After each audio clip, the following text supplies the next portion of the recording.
I'm Bob Schrupp, physical therapist. Why, Bob? Brad Heineck, physical therapist. Get Smart. And together we are the most famous physical therapists on the internet.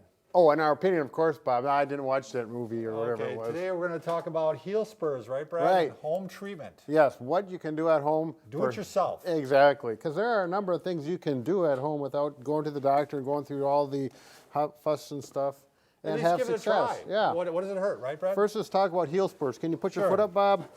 I got the wrong foot, though. I should turn the other way. That's fine. Just turn this way. There, like that. Heel spurs typically form right in this part of the foot, right by the calcaneus, that big bone there. So if we look at underneath the skin and then we tear that off, and here we go. We got our skeleton bone apart. Turn the other way now. Yep, turn the other way.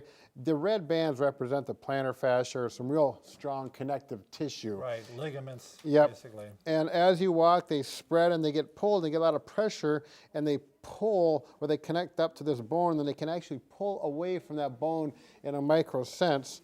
And what the body does to heal, that puts calcium deposits on there and starts to form calcium in bone, the same thing, starts to form bone, extra bone, and they're shaped like a spur, pointed. Yep. And this blue putty here represents, this is a pretty big bone spur here, but they can get pretty big. You can see them on x-rays actually.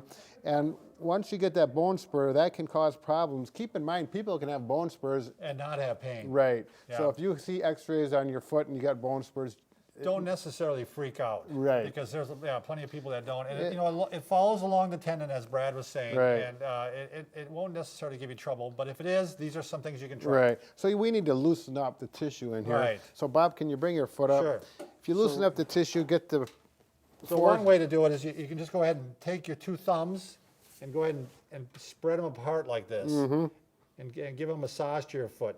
Oh boy, my foot's sensitive. Yeah. Probably need to do this. I'm not touching that thing. Yeah. There you can go. work along, up here where the spur would be, and you can go ahead and make sure that the tissue is as pliable as possible. And he's getting in pretty deep. Yeah. Your thumbs are going to get tired quick. Yeah. I'm feeling this. Yeah, okay. If your thumbs get too tired, you can take a tennis ball. Sure. Okay, this isn't a tennis ball, but it's the same shape. Ball. It's a lacrosse ball, yeah. Can you see this, Lonnie, down here? So you can go ahead and start working it that way.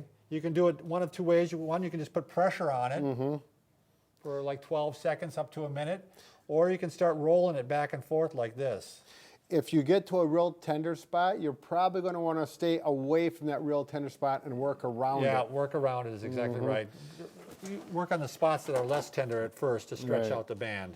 So there's a variety of things. Bob was talking about pressure. Hold it for 12 to 30 seconds. Then move up a little bit. Yep. Another 12 seconds to a minute. Right.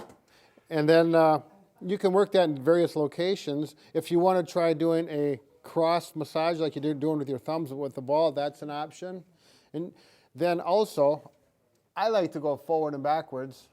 And you do what works for you. Because there's different theories and... we can just figure out what works for you. That's what it comes down to. Now, if the ball does seem work good for you, there's a device here. This is made by Massage Track. Yeah. It's called the Body Track. We're not going to spend a lot of time on it. What's nice about that is you can do one ball, but with this you can actually do two balls. Sure, two for you can work different. The balls can be different widths apart. Right. These are two wider tracks, and these are two narrower tracks.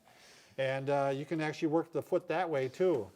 We've got a video just on this if you want. Bob's going to link up to it. Right there, baby. Okay, and the final thing is get yourself a different pair of inserts that are inside of your shoe. Where's your shoe, Bob? It's right here. Depending on the kind of shoe you wear, like this type of shoe, a dress shoe, almost never has an insert that you can pull out. No, yours is glued in. But if you have an insert that you can go to the store, I've got some Spenco ones here. I find they're a pretty good product. I've used them for years. But use whatever trips your trigger. You can go to Rogan's or a shoe store, and they'll usually have a wide variety. And you're just going to... shoe for that one. Yeah, that's all right, Bob. It doesn't matter. No, go ahead and take that one out. So you're going to get an insert that's cushioned. And you may or may not need more of an arch support. It depends. If you're flat-footed, you may not want an arch support. It's going to be too much in the shoe. You're going to have to experiment with that. One thing I do like to have is soft. If you have an arch support in there, it should have some give to it. I don't like rigid, hard arch Right. supports. I'm not a big fan of those either. I like to have some flexibility with that. So unfortunately, I can't say go and get this specific arch support for your foot. You have to kind of experiment. To be honest with you, what I do is I take them out of the box, I put them on the floor, and I put my foot on it and see how it feels. Brad. I know, but still, if you buy them and then you have to take them back because it's the wrong one.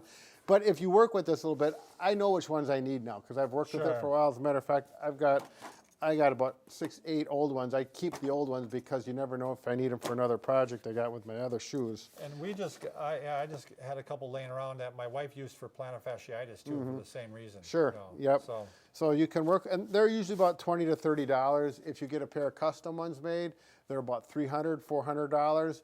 And if they work, it's great. And if they don't, you're out $200 or $300. right. So it's a good option for that. It's nice to take a few bucks and spend Right. it, and these might just do as well as the custom-made ones. Yep. Oh, sure. I've experienced that.